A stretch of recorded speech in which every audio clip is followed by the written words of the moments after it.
A chilling story that will have you wondering, was it love or money? It was an exotic honeymoon that came to a horrifying end 100 feet beneath the ocean's waves. A scuba dive goes terribly wrong. The newlywed bride lifeless on the ocean floor. The groom on the surface, calling for help or guilty of murder. Here's ABC's Elizabeth Vargas for our series, Crime and Punishment.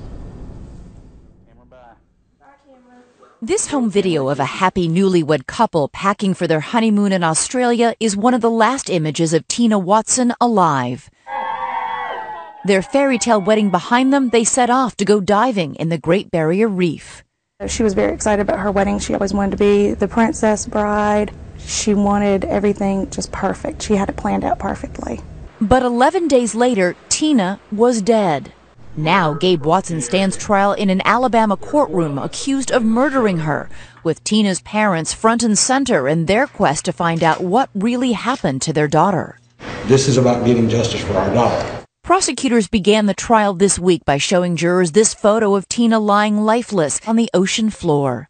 As shown in this Australian police reenactment video, the prosecution believes Watson killed his new bride by turning off her air supply on her scuba tank and then holding her in a bear hug while she suffocated.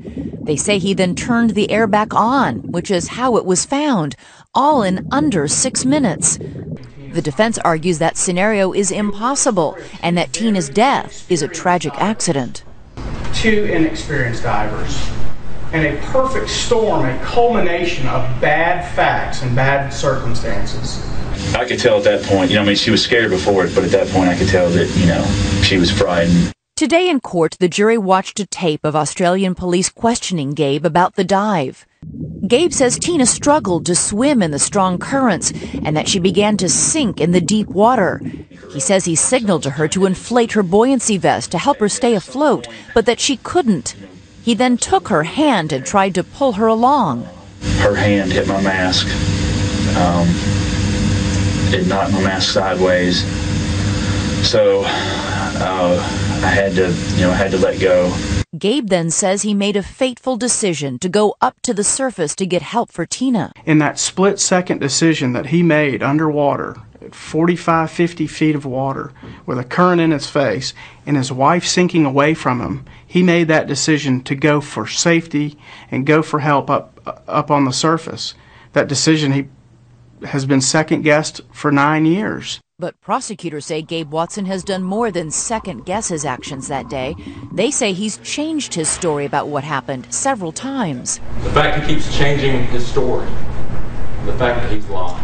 They argue he planned to kill his new wife, also he could collect on her life insurance policy. The defendant expected to gain up to $165,000 from Parisian's death benefits. But it wasn't Gabe who was the beneficiary on Tina's policy, it was Tina's father. Gabe Watson never received a dime. There had been tension between Gabe and Tina's family even before their wedding. They thought Gabe was cool and controlling of their daughter. I don't think that Tina's mother thought that this was the right guy for her. Since Tina's death, those tensions have become an all-out war between Gabe and Tina's family. Tina's father fought to have Watson charged with murder in Australia.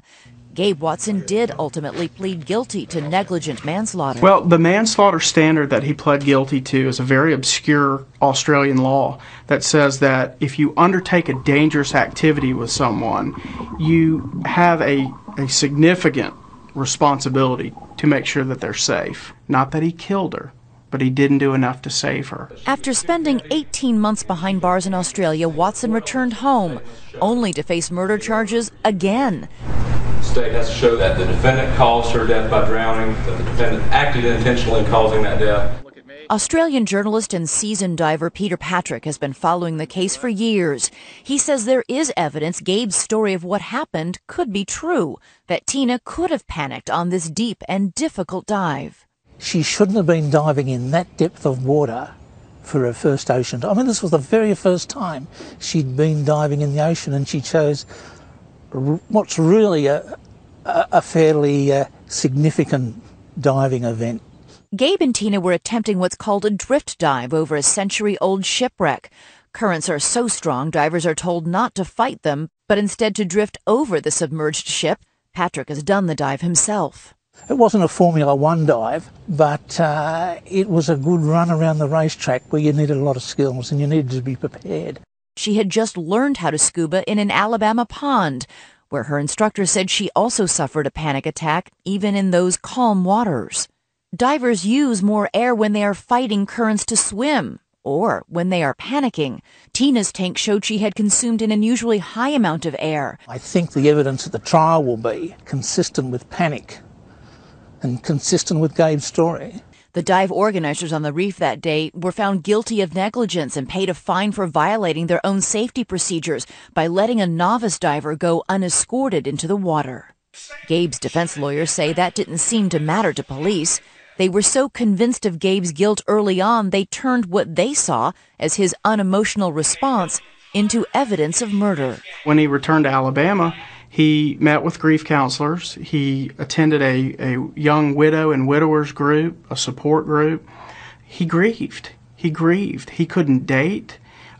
He couldn't interact socially. He was numb, and it took years for him to heal. And he's still emotional when he discusses it. Two starkly different portraits of Gabe Watson are now on display. Stunned, grieving widower, or a calculating killer who left his new wife dying on the ocean floor. 12 jurors will soon be asked to decide. I'm Elizabeth Vargas for Nightline in New York.